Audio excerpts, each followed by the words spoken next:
Welcome to my channel.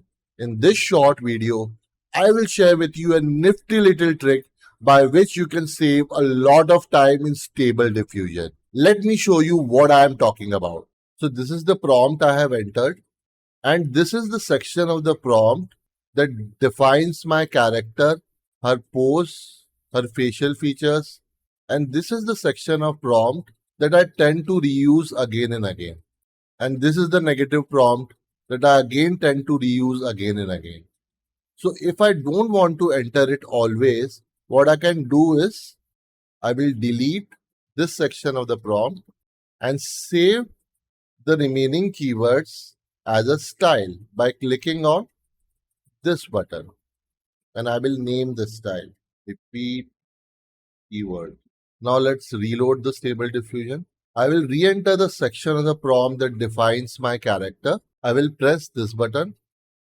It will load the styles and I will just select repeat keyword style. And then I will click on generate. And this is the image that was generated. And all the keywords that are part of this particular style has been applied to this particular image.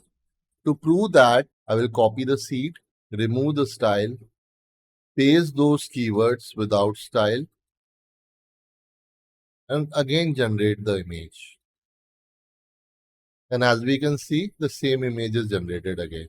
The benefit of doing this that now I can simply change the character and apply a style and click on generate. And I don't have to enter all the keywords. And this is the result I got.